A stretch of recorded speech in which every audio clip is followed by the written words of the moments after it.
Good evening, Wapello Christian Church. So glad to be able to invite you back into my office tonight to another Sunday evening devotional. This one will be shorter than the last one, I promise, in part because you're looking at a very tired pastor from a day of preaching and running errands on very little sleep and lots of coffee, but also because last week we talked about the Trinity, which is a topic that really you can't only just spend 5 minutes on to do it any kind of justice.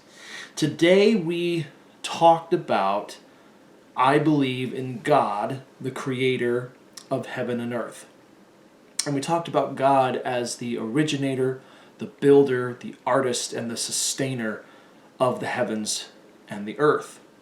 In tonight's devotional, I want to take us two places. The first place I want to take us is Romans chapter 1. Romans chapter 1, verses 18 through 20.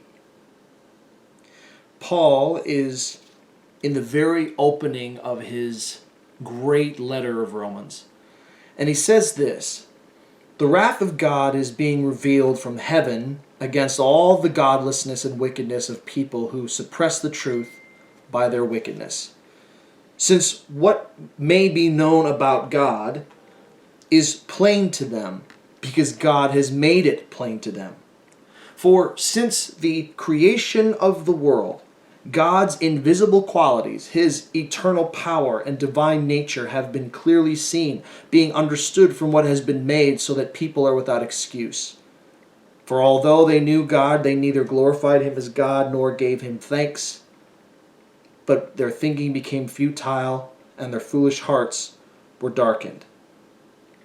Paul's drawing us back to the creation narrative and saying God's qualities are revealed for all to see, which is why people knew God even then and why they are without excuse.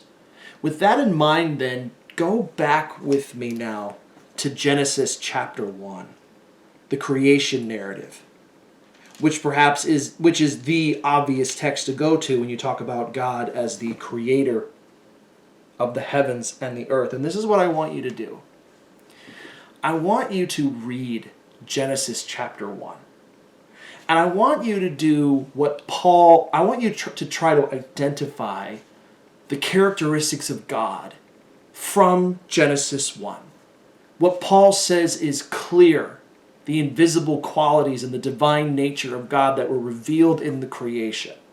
And I want you to brainstorm with your group, on your own, what are the qualities of God that are revealed in creation in Genesis 1. And then when you're done with that, come back and we'll see what we have together. There are 5 qualities of God that stand out to me from the creation narrative. 5 characteristics of God's divine nature that are huge for our understanding, our proper understanding about God.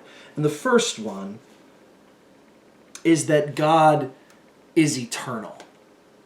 And what I mean by that is that God predates creation. No one created God. You can hear this question from seekers and Christians: where did God come from? Did somebody create God? Is there a godly grandmother or grandfather out there who created God? And I'm going to quickly take a second and adjust this because this is falling over. Come on now. There we go. That might be better. When in fact the answer is no. God has always been, because God is eternal. No one created God. We didn't create God. There aren't other gods out there that made God. God is eternal. And that's the first quality that we have from Genesis chapter 1. And the reason that we can say that and the reason that we can know that is actually twofold. First of all, Genesis 1, in the beginning, God created the heavens and the earth. But we can also go, and we went here in the sermon this morning, to John chapter 1, where John makes the connection when he's talking about Jesus, the Word. The Word was with God in the beginning, and the Word was God, and nothing that has been made was made without him. So God isn't in the created category. He is simply the is category because he is eternal. Even God's name in Exodus, I am that I am, means I exist. I've always been here.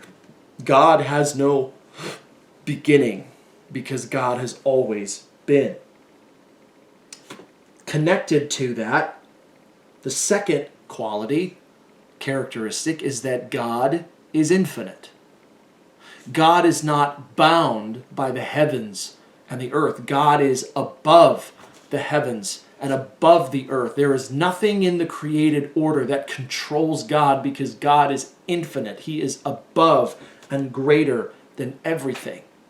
Now, of course, connected to that, the third characteristic is that God is all-powerful. And in fact, Paul stated that in Romans 1, his great creative power. God spoke the universe into being. Now, we talked about that this morning, how we don't exactly know how that works, or did God's voice cause the Big Bang, or did his voice just simply go poof and everything appears? We won't know that till Jesus comes. But the fact of the matter is God is all-powerful because he spoke. All he had to do was speak, and creation came. I have in mind when I think about that type of power and authority about a school teacher who all they had to do is say, all right, everybody, and the entire class goes silent. Or how grandma or grandpa or mom and dad just had the ability to hold everyone's attention, to gain their attention and hold it with a group of rowdy school children or little grandkids or their own kids running around, and people just think to themselves, like, how do you do that? Is there just some quality there? God has that quality to the nth degree because God is all-powerful. The fourth quality about God, the fourth characteristic, is that God is independent. And what I mean by God is independent is that God doesn't rely on anything in creation. God doesn't need our praise to exist. God doesn't need creation to be relevant because he is God. God is so much bigger and so much grander than creation. And the reason that those four things are so important is that they humble us before God. It can be easy to turn God into a genie or turn God into our best friend from down the lane. But we have to remember that we are worshiping and we serve the creator of the universe, somebody who is so much bigger than we, that we have to bear that in mind always and at all times.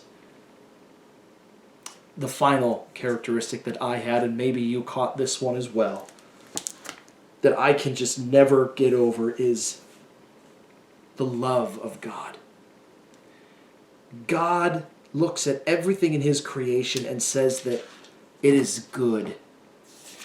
When I read that and I hear that God then created everything and mankind and all beasts and the animals and said that it was good, and he looked at humans and said that is very good, I hear the love and care of God.